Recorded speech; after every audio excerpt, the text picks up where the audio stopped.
and then he gets short all the way around.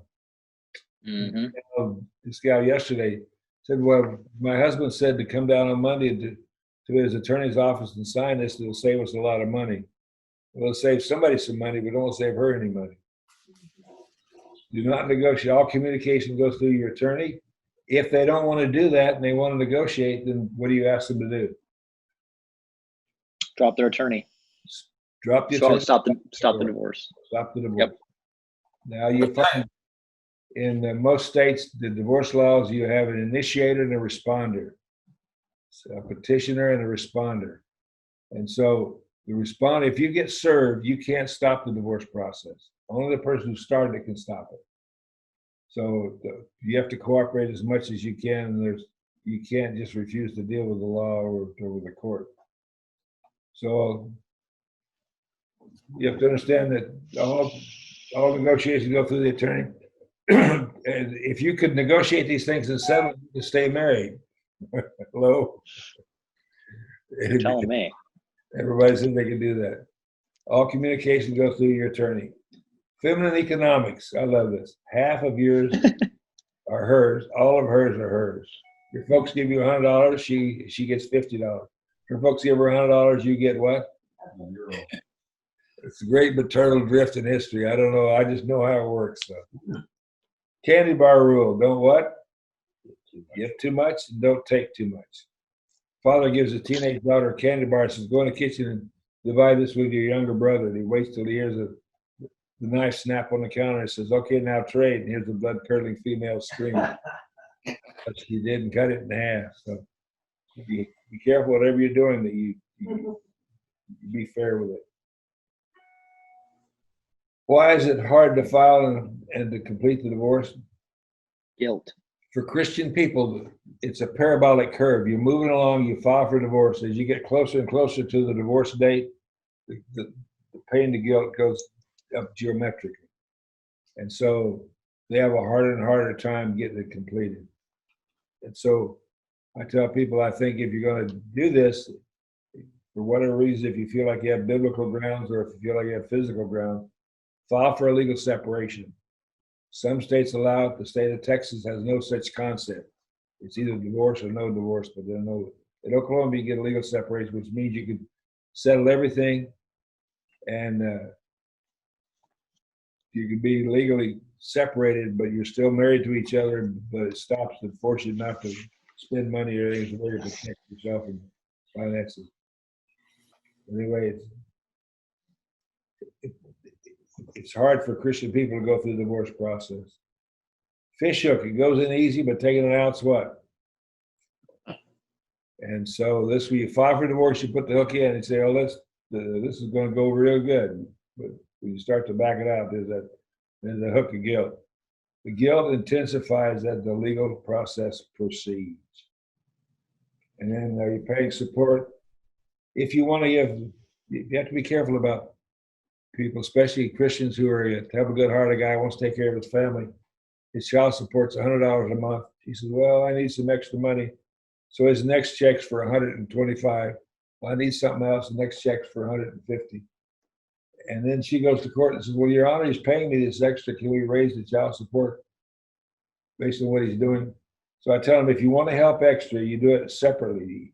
You pay what's ordered by the court. You pay it on a regular and make sure it's on time and never. If you want to help, you do it separately in another way. Visitation schedule, you should set it for a whole year.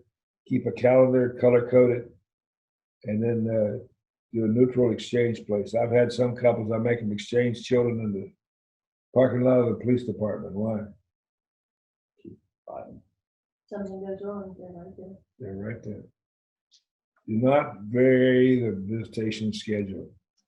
Well, my grandma's coming in next week. Can I have the kids on Saturday? I'll make it up to you later. He says, okay, he does. 2 weeks later, his brother comes in from overseas. He said, can I have the kids for a few hours? And she says, what? No. Nope. It's my weekend. And she has a court order that says it's her weekend. So don't vary anything. Once you get it down, follow the court order. Follow the visitation process. And you use the color code because the guy, his goal is to get as much time as he can because that lowers his what? Child support and guilt. Mainly it lowers his child support. So he says he wants all this time. So I tell her to get a calendar, regular 1-inch square calendar. Mark out all the times when he has them, like from Wednesday, from after school to bedtime, and every other weekend. And then color code the ones that he actually uses. And the ones that the time he doesn't use them, you make them highlight them red. So a judge can look at that quickly and see this guy here is only using a third of the time he has already, and he's asking for what? More time. Wants more time, but he's not using what he's got ordered. So that brings that whole process to a halt. Huh. Question for you, sir, if you have a minute. Say again, what? Question for you. Okay. What do you do with couples that are legally separated? Or sorry, what do you do with couples that are physically separated? So different homes, but she hasn't filed for divorce and they don't currently have a parenting plan in place. There's no shared agreement. How do you have a process where you help your students or your clients create one with her? Do you advise they try to come up with one during this time frame or just leave it open-ended? Every state has what's called standard visitation. Right. And so you get a copy. I tell them to get a copy of the standard visitation, get a calendar and mark it up, standard visitation. You keep a copy and you give a copy to your spouse and you start marking and keeping it. And abide by it as much as you can and see what they'll always want to trade weekends because the affair partner has his kids on that weekend. So they want to rearrange the weekend so that they have 1 weekend with no kids. That's how that works. But you do run into times when they are separated, but nobody's filed. Nobody's filed. I help them come up with some kind of an agreement. And I just make a copy of the standard visitation. Same way with child support. What she needs money, she moved to an apartment. She has the kids every other weekend. What does he pay? Well, most states have just a standard chart. If you make this much money, you have this many kids, there's a number there. And just follow standard visitation and standard support. Now, correct me. I've been standing on the position with these guys of if the wife has walked out of the house and the wife has moved out of the household, I've said to them, if she wants child support, she needs to go through the effort of filing. She has to actually go the uphill battle, fight the guilt and shame to actually file the divorce if she wants to get child support started, and kind of leave that ball in the legal court. What's your position on that? I think that's the best way to do it. And most of the time, it used to be that a man left his wife and children and ran off with another woman. For years, it was like that, 30s, 40s. Correct. 50s.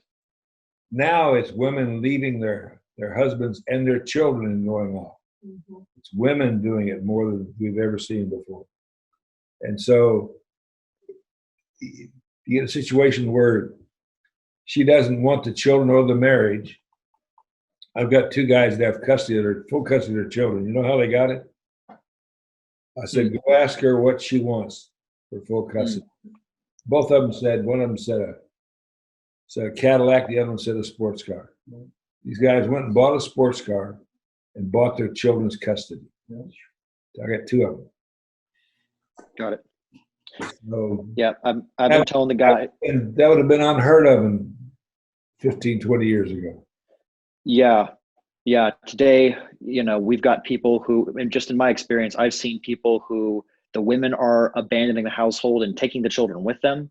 I have seen just women abandoning the household. I've seen women kicking men out of the household, forcing them to leave even though they don't want the divorce. So we've had to work through all these different issues. But I've been teaching my students to tell their wives, I'm happy to pay you what I'm legally required to do so. Get the paperwork put together, legally filed in order, and I'll take care of it. It just puts the ball in their court to have to do that if they want the child support. And they keep saying, I don't want a divorce. Yeah, I have a question too, John. All right, John? What do you tell the guy that his wife tells him to leave the house and he's the one that doesn't want the divorce? If he doesn't want the divorce, he needs to get legal advice. And a lot of lawyers will tell you, no matter what you do, don't abandon your house. Because what she'll do is that she'll throw him out of the house. Mm-hmm. She'll change the locks on the door. Then she'll go to court and say he's abandoned his wife and family, and she'll go for full custody. So he has to get legal advice whether or not he should leave or not leave the house, under what conditions. If I could get a Right. second here, one of the things, and I did this, Dr. Talley, a few years ago. I did the peacemakers training. I mediated and arbitrated divorces within the church because one of them just will not listen. They're going to go. And I'll tell you a quick anecdotal story. Guy comes in and says, I need this divorce right now. Well, he's not a professing Christian, but his wife is. She's like, that's the last thing I want. I want my marriage to be whole.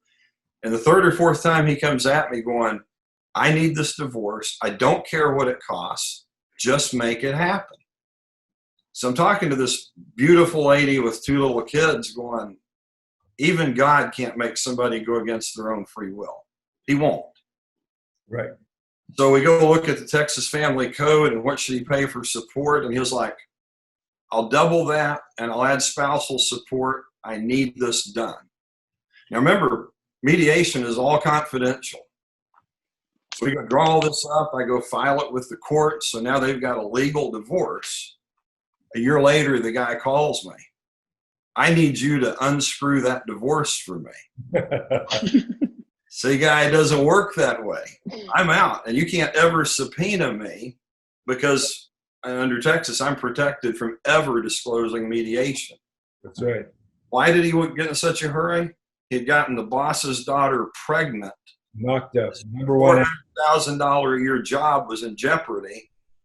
And once dad found out, he didn't have a $400,000 job.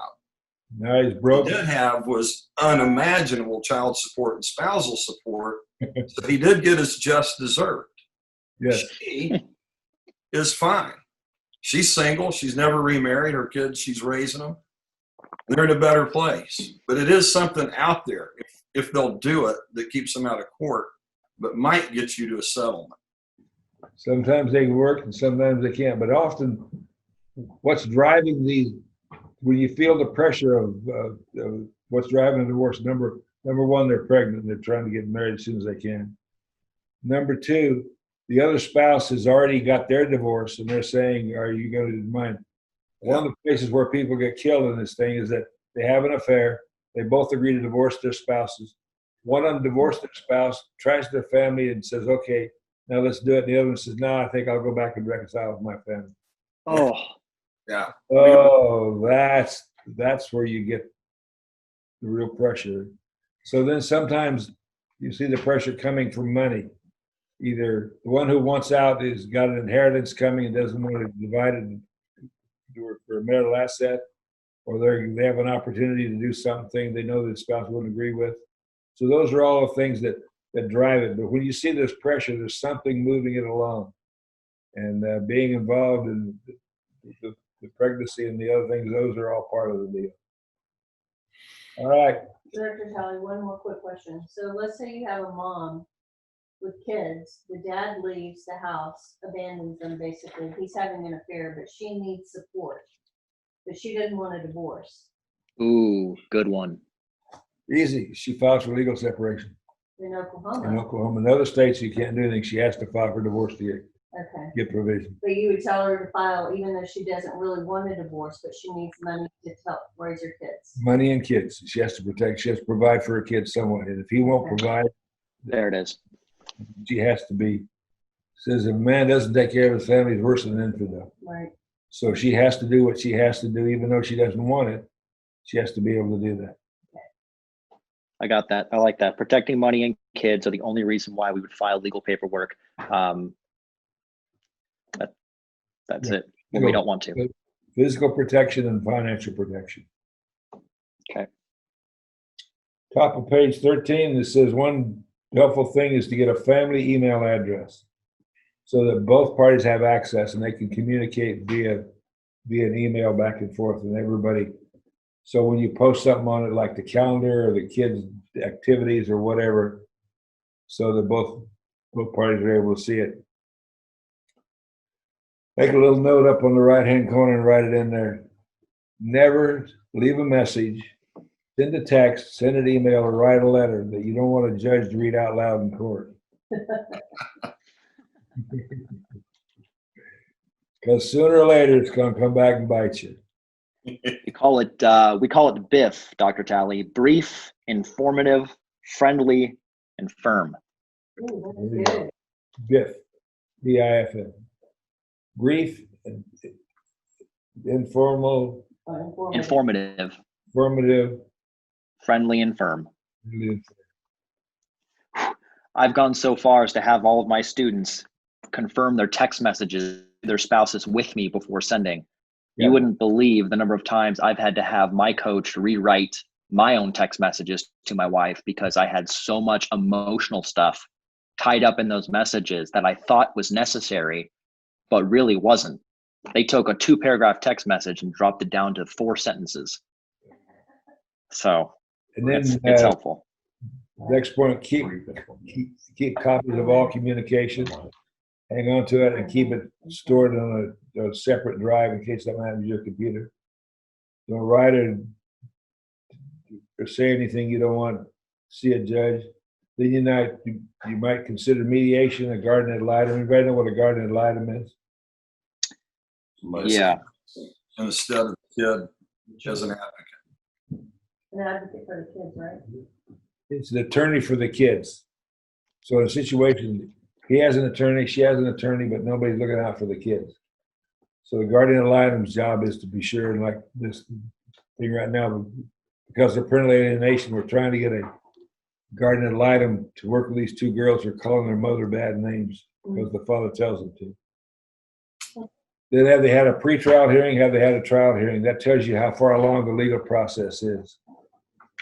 And I've got one that's strung out for, it's taken 7 years, and the wife's legal expenses are $700. Hers are $350,000. Her husband's over $700,000 they spent on legal fees fighting. They are. Yep. Mantra, I don't want a divorce, don't divorce, can't stop it, I don't want a divorce. Codependent. Definition is 2 one-legged people hop around looking for somebody to hold them up. They each find each other, they got 2 legs, they were trying to sit on a 2-legged stool. And that's the codependency part. And then they both have 1 foot in each boat, wanting to keep both relationships. And even though they want out of the marriage, they leave their stuff behind. So if you go in and out of a door that closes and you can't open it, you put something to block the door. So they leave their stuff and they have to come back. They go ping pong back and forth. And they're hunting for trying not to lose the spot that they have, but they're not, the other spot's not confident enough for them to make a move toward it. Give me 1 ping and 1 ping only. What does that mean, Jace? You know? Yes, it does. It comes from the hunt for Red October. Give them 1 ping. It's a sign of surrender and wanting to talk, or more specifically, wanting to communicate. Morning community. We just want to talk. And then wait for them to respond. Uh-huh. Hope dies when the Lord returns. Does that happen? No. One of you dies. Does that happen? No. One of you remarries. Does that happen? If no, then what? Hope lives. And so people lose hope in a hurry. And you have to ask them that question over and over and over again. Some people believe you marry for life. Nothing breaks that covenant, not even remarriage. There's a group up in Tulsa that supports and says that once you marry for life. That covenant trumps every other covenant. So if you get a divorce from your original spouse and you marry somebody else, and you want to get your life straightened out, you have to divorce this person and go back and marry the first person you were married to. So you'll hear that. Ain't gonna happen. Yes. That's me. Then the top of page 14, it's amazing what you find out when you have a final divorce decree signed by a judge. I have a couple come in for premarital counseling. I'm asking a few questions. Ask her, you've been married before? No. Been engaged? No. Asked him, been married before? Yeah. I said, what's the date of your final divorce? He said, well, we have a small legal technicality. She looks at him because he never told her that he'd been married before, much less that he's what? Still married. Still married. Still married. I said, you two need to go have a talk. I'm not going any further with you. I'm out. And what's all you need to get out? Divorce standing on the line. You got to read Hosea 5 times. Treat them mostly like they're your best friend's spouse. Sign a no dating commitment. Even though your divorce is final, you need to wait 6 months before you start dating again. Commit to moral purity. Abstinence makes the heart grow fonder. Third party involved with you, third party involved with them. Issues that force contact. They never go. John? So why Hosea? Because of Gomer. What's the story of Hosea and Gomer, Jim? You know the story? Gomer left him, ran off. They kind of pushed it back, I think. Well, he was a preacher. God told him to go marry a prostitute. They both start with P, so that works. He marries her, brings her home, makes her into a godly wife, and pretty soon she's what? Run off. She's out turning tricks again. Good money. Trixie. He goes out and gets her, brings her home, makes her into a godly wife. That works for a while, and then what? She's back out in the street turning tricks. So he goes here. This time she's hooked up to a pimp. So in order to get her back, he has to pay money to get his wife back. That's the story of Hosea and Gomer. And you have to read it 5 times because you don't want her to like it or you want to hear about it. I think there's a song about that too. Red Deck or something like that, country song. I love country music. The soul of America. Treat them mostly like their best friend. Issues that force contact. They never go away. This person is, if you have children, this person will never be out of your life. Well, I want to get a divorce and get rid of it. They don't go away. You have children that you have to parent. You have sporting events and activities. You have graduation, sickness, wedding, birth of grandchildren, birth, death of the grandparents, the death of a child. All these things are going to force you to interact with that person. They're never going to be out of your life till one of the two of you dies. If you don't have any biological children, it's a little easier. If you have biological children, they don't ever go away. Post-divorce, they have married or divorced. Romans 12:18, so much as lies within you, be at peace with all men. Sign a 6-month committing, no day, give yourself time to grieve. Don't use another relationship as a way to bounce back into another one, back and forth. 100%. Resources. These are the things that are available to you. Number 1 is the TJTA test and the booklets. And we have to retake it at least 2 or 3 times. My wife and I take it once or twice a year. We're trying to straighten her out. If she gets straightened out by December, it'll be 15 years, kind of iffy she's going to make it or not. But we'll see. Then the book, Reconcilable Differences, reread 2 months later.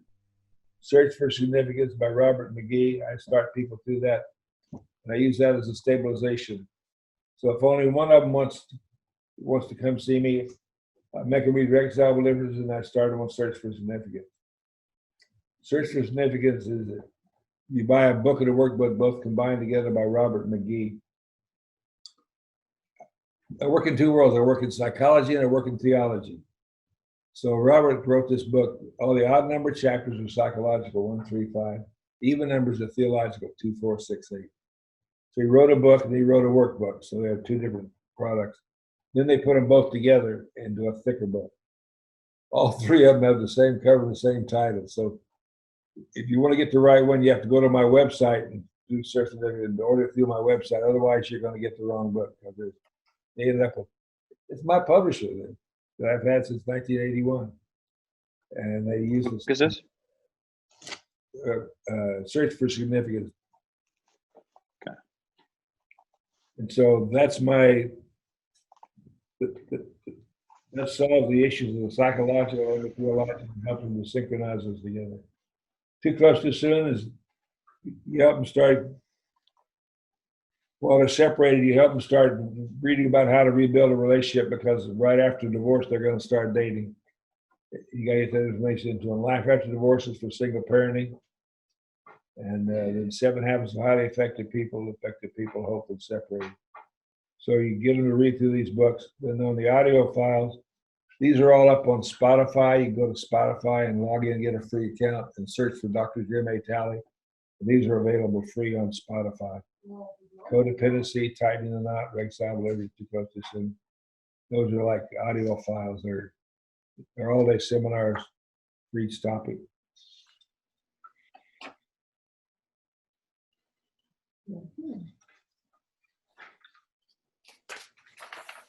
So the reconcilable difference, is that on Spotify? Is that the whole book?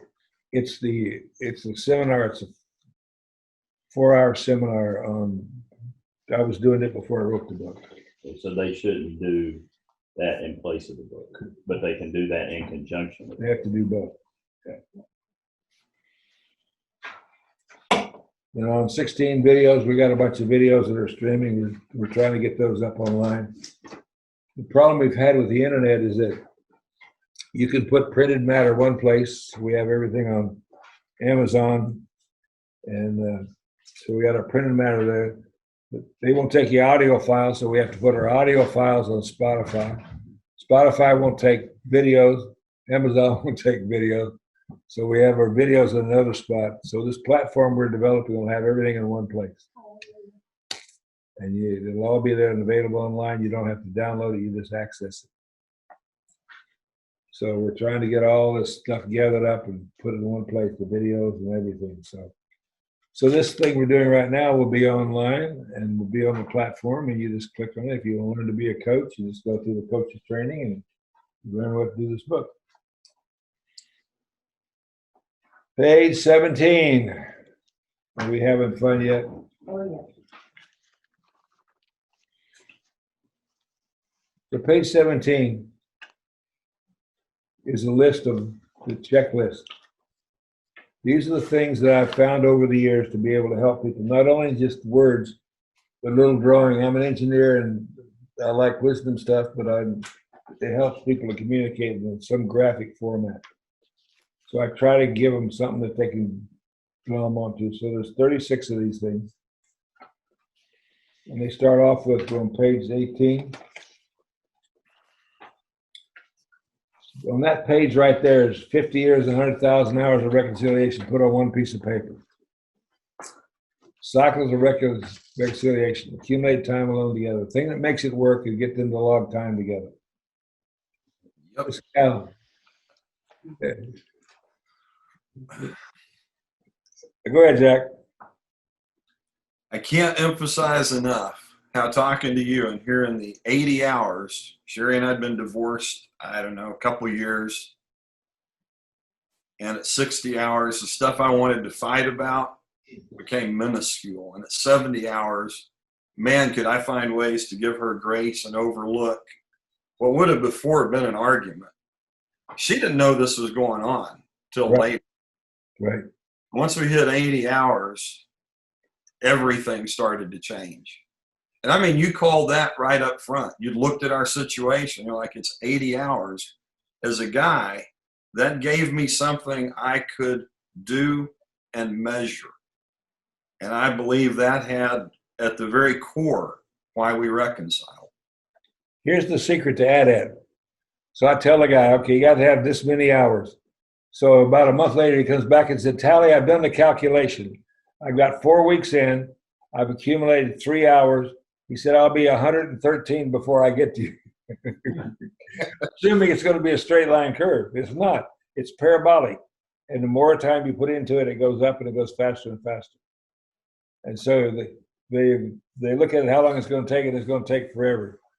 So the add-in is what does it. That's what accumulates the time together and makes it work. And this is interesting too, because if you have couples that come in to see you that aren't at the divorce stage, we're putting all of our team members through this process. And it's amazing. A couple that you thought had a decent relationship, they're young. They said, why are we doing a reconcilable book when we're not having issues? Well, that is the secret, is the time alone together. They said, and because and this is a couple that actually are kind of intentional about trying to be together.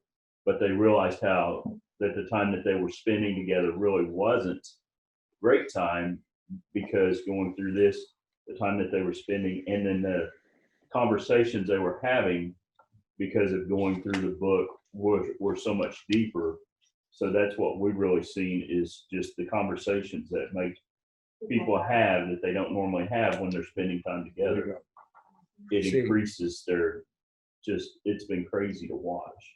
See, I equate AT-AT as oil in the car. Mhm. If your car runs out of oil, what happens? It seizes the locks up. If you wait till it locks up and put a quart of oil in, what good does that do? You know? So if you see the oil pressure light coming on, you stop and fix it, put the oil in, and you save the motor.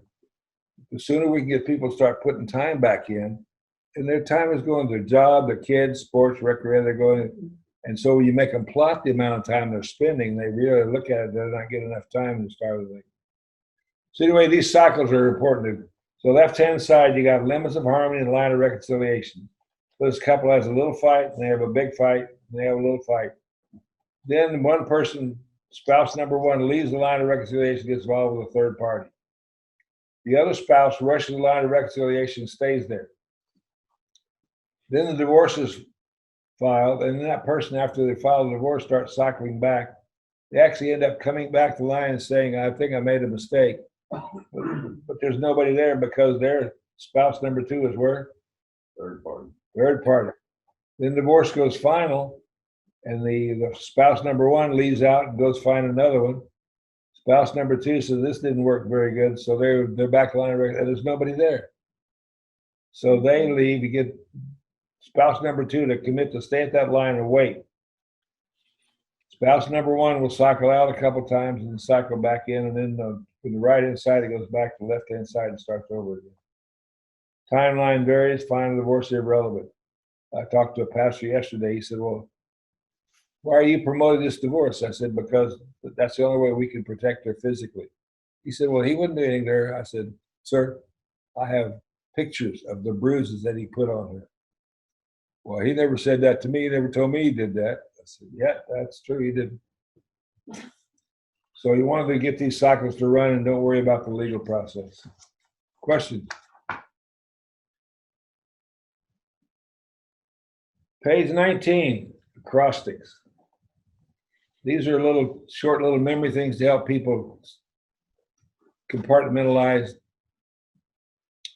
There's an outfit in California back in the 70s. It's called Main Event Management. And what they did is they reduced theories down to an icon. And one of the icons was an acrostic. So number one is AT-AT, accumulate time alone together, conflict free. If they start fighting, you got to stop the time, because it's doing you more damage. LHA, leave her alone, leave her alone. Zero initiation, instant response. Number four, topics of conversation is limited to kids and money. Don't let it get out of the relationship or family or anything else. And then self, SELF, stabilize yourself spiritually, emotionally, lovely, financially. Number six, time is your ally. They have a hard time dealing with it. They're watching time going by and they're getting all frustrated because all of a sudden they're saying, well, it's taking too long. It's taking too long. It should go faster. Time is your ally, not your enemy. Number seven, flee. Fight, lust, escape evil. So you're going to have people hitting on you. You're going to be driven by pornography. You're going to be driven by all those things. Number eight, a total emotional breakdown. We'll show you that later on. The other person is loaded up with guilt, and then blame, guilt and blame until they finally have a collapse. GFJMR, priorities, God, family, job, ministry, recreation. Then this number 10 is really, really important. Treat them like they are married to your best friend. That helps them understand how they need to respond emotionally and mentally, back and forth. Number 11, LL, learn from the past, live in the present, launch in the future. FBI, face bodily injury. You start snooping around and doing research and spying on people, somebody's going to get hurt. Candy bar rule we talked about. Number 14 helps you understand everybody running around saying why. Sin by definition is irrational. It doesn't make any sense. You drive yourself crazy trying to make sense out of it. It's not why, but what. What are you doing? What do you need to do? What are they doing? What do you need to do in response to that? Not why they're doing it. So if you can change their focus on from why to what. Then integrity is the length of time between mess up and fess up. So you have them when they mess up, they need to go back and take care of it right away and get after it in a hurry before they mess up any further. Okay. Question for you, sir, if you have a second. Sure, go ahead. Topics of kids and money. What is the implication of that section? Because I've noticed there's 3 types of consistent interactions. You've got the spouse, the covenant spouse who's operating under LHA, leave her alone. But he has to talk to her about kids and money, so he initiates. So you've got the need for a spouse to initiate. You've got you've got zero initiation, instant response. You know, she reaches out to you and she wants to talk about whatever she wants to talk about. She says, hey, let's go hang out. And while you're hanging out, you're talking about whatever. And then of course you got when she's trying to talk to you and she's in a relationship with somebody else. Where does the topics of kids and money stop and where does it begin? Where does it fit in that whole broad scale? They don't stop. It's the same. Zero initiation, instant response. She calls up and says, hey, I need to talk to you. And you respond back. As soon as the conversation leaves those 2 topics, you say, I'm sorry, I got to go, and you get off. Is that all times or just when they're in a relationship with someone else? As long as they're in a relationship with somebody else. All right. So That's- she's not in a relationship with somebody else. Out of a 3-legged triangle. Right. Now, So we protect that if she's in a relationship with somebody else. We never let it go beyond that. right, you stop it at that point. Okay. But otherwise, you're going to be involved in a 3-legged triangle. Right. Now, if there's not a third party and you have verification that the third, now what will happen is that they'll have a fight and break up, and then she'll come and hang out with you. But as soon as they get over their spout, then she'll go back. So she'll bounce back and forth. So you'll have to go red, green a couple times to figure out whether they're at what they're doing. Got it. So while she's hanging out with us, at her initiation, the topics of kids and money no longer applies. You just As act long like a normal friendship. as whatever, right. But as Okay. soon as it turns negative or there's a conflict, what? You're gone. Yep. Stop hogging time. Okay. It's the conflict-free part of it that makes it work. I got a couple get together, all they just fight. Every time we get together, they just fight. I mean, it's just, they just go at it for hours at a time. And she's got a list of, I get her on the phone for our count, or on the Zoom for our counseling. She's got 15 pages of stuff every time. And he committed adultery on her 5 or 6 years ago. I mean, it's just over and over and over and over again. You got to say something about the relationship. It's durable. It's putting up with a lot of crap. And they're still together. You wonder how long people can put up with this thing. But she won't give it up and he won't walk away. So I describe them as, you got 2 mules and you tie a rope between them. You put a stack of hay in front of each mule and they pull and pull and pull, but neither one of them can what? Can get to the hay. And they'll starve to death. They're pulling it. If you put the pile of hay between them, they can both eat. Or if you teach them to eat, go to one side and resolve it and eat, go to the other side, resolve and eat. But you get them locked up in that situation where they're both wanting what they want, neither one of them willing to give any room, then they just starve the relationship to death. Huh. That is interesting. That's a new one for me. Number 20, page 20, steps of progress. Good progress, everything going along, you go 3 steps forward and then a vertical crash of 2, boom. Produce a sequence of repetitive cycles. This is normal to be expected. The angle of progress is that it's 3, 3, 2, 3, 2, 3, 2. I just had a couple there, they've been so happy that it's going so good, they're doing it. We had an appointment on Wednesday and she calls up and says, everything's, something hit the fan. She's a cute little Christian girl with 2 little kids, and I just thought, I don't know what went on, but something happened. But you got to hang on and not let this bother you when you're going through it. Because once they have the crash, you think, well, it's all over, and they have another thing, it's all over. But this homeostasis, this rubber band between them will pull them back to that line. It's extremely powerful if you'll be patient and wait. The couple were, she calls me up, she says, Tally. She didn't say Jim, she doesn't say that. She says, Tally. I caught him texting that woman again.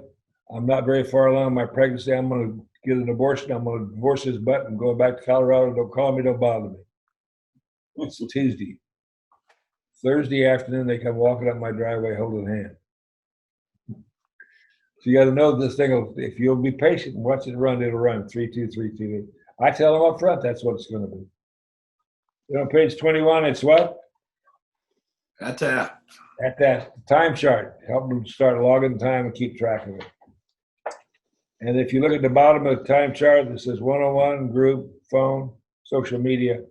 We've added another one. At TN. It's the @ sign for and it's when they've had sexual contact. Hmm. So we're tracking their sexual activity. Now, how come your time chart is different in this one than it is in your other book? Because this is just trying to get them to start logging the time. Okay, We just try to keep it as simple and easy. It's usually one person. We're working with one person here, gotcha. so we don't need them to be able to do it. Then the infamous bridge. People come in, they've got 100 pounds of crap they want to solve. The bridge is built with that head. Accumulate time alone together, conflict free. 1 hour equals 1 pound of bridge. We get a 250-pound bridge. Everybody wants to drag their weight across it. So we get a little bridge built. We got 50 hours. We got 50 pounds. First thing that is she drags her 100 pounds of crap on there. What happens? Crash it. Destroys it. So we get her to leave that stuff back, leave him back, get to 250 pounds. And then while we're waiting up here, we're chipping away at his issues and her issues. Then once we get to 250, then we can drag stuff back and forth without destroying the relationship. So that's what the ADAT's about. Can I ask you a question about this? Yes. Where does total emotional breakdown fit into the bridge? You've got an estranged wife who's been in an affair relationship, cycling over and over and over again. And God just whacks her upside the head by a 2x4, strips her of her finances. She loses her home, and she ends the relationship with this guy. If this has been going on for a while, you've got about 300 to 400 pounds of crap you have to deal with. Right. And now she wants to move in, Then and you make them log the time, and every time there's a setback and they break the bridge, they start back over with the counter for the added hours don't continue. They reset. right. That's Rebuild the bridge, start back at 0 as your balance, and you got to go accumulate. that's kind of my concern and why I'm bringing this up. Total emotional breakdown is such an interesting phenomenon because when it happens, we're talking total destruction. We're not talking like, logging time here, then ignoring you for a while and logging time there, because when you're logging time on and off, it's slowly growing. Right. Or if you log consistent time, it's growing. But there's no total emotional breakdown if your wife is living with her mother with the kids and she's talking to you, texting you, and you're growing the time and it gets better. You get to the 200 hours, your relationship's great, and now she wants to reconcile. Right. There's no total emotional breakdown here. Some people, if they follow what God has, they don't go through the total emotional breakdown. The breakdown is when they accumulate the guilt and the blame. Guilt and blame gets heavy. It's like you got a 50-pound pack on your back, and every day you get up and throw a 1-pound rock into it. Well, the day's going to come when you can't get up. And so sorry, I didn't interrupt you. Go ahead. So what you want them to realize is that they have to give up the blame, and they have to give up the guilt. So they have to confess their sins and stop the third-party involvement. That unloads the guilt. So you got to stick across in 2 baskets, guilt and blame. And they're standing on a scale. Let's just wait. We have a whole page on that. Yeah, so I think I figured it out. The purpose of total emotional breakdown is repentance. Yes. See, when you don't have repentance, you can't even begin to log time and build the bridge anyways. Right. So they have to get over the total brokenness. So once they get to repentance, then we can even start building a bridge. Psalms 51 says the broken and contrite. Understood. Not despise. Understood. All right. Perfect. Thank you. Page 24. Jack, you want to read page 24 for me? Sure. Alienation. The following definition of alienation is taken from the article School for Fearlessness and Freedom, written by Eugene McCreary. It covers the subject admirably.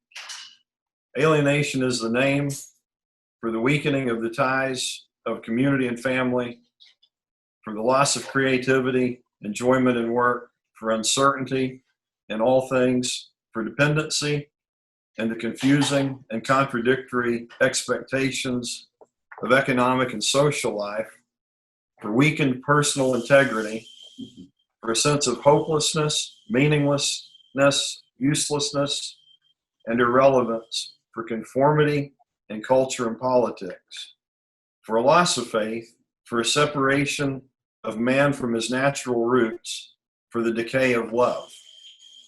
The alienated are generalized anxiety, shifting from object to object, and a confused and deliberated sense of human identity and interpersonal responsibility.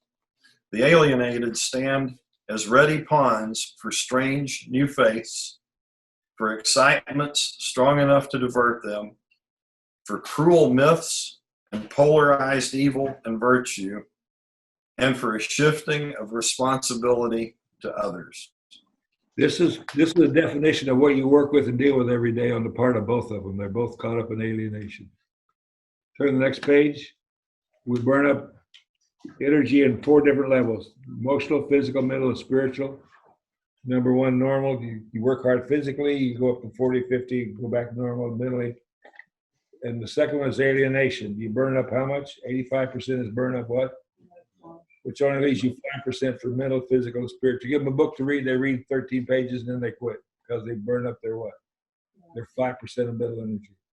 Expect them to read the Bible and pray, they got 5%. They're going to be that way for 6 months from the date of separation. All this is from the date of separation. Remember that. Then the recovery goes 6 months to 2 years. That now they've doubled everything. They've got 10, 10, and 10, but they're still burning up how much? 70%. And then from 2 to 5 years, they've doubled it again, 20, 20, 20, but they're still burning up what? 40%. And then they go back to normal. All right, we need to stop and we'll take a little break and then we'll come back a little bit. Let me ask you one quick question on that. The 5 years to complete the cycle, Yes. what if they don't separate, but there's an affair or something? So could it be or a trauma in the marriage, like a Any- significant trauma? Any form of trauma, anything puts you into that cycle. Okay, yeah. because Say the what if death they- of a child, like if you have a young couple and they have a death of a young child, they got an 80% divorce rate. Right, So the loss of a parent, the loss of a job, being quarantined together. See, the benefit is the ADAT. The ADAT helps, but the downside is it conflict. So you got to be able to take the good and the bad. All right, let's take a break. thank You guys need to log back. We need to all log out. Jace, are we logging out? Yeah, we're gonna log back out and log back in. What time are we coming back? Let's do it in about 15 minutes. All right, so we'll see you here at 11:20 your time. Yes, that'll work. Sounds good, sir. See you at 11:20. Thank you.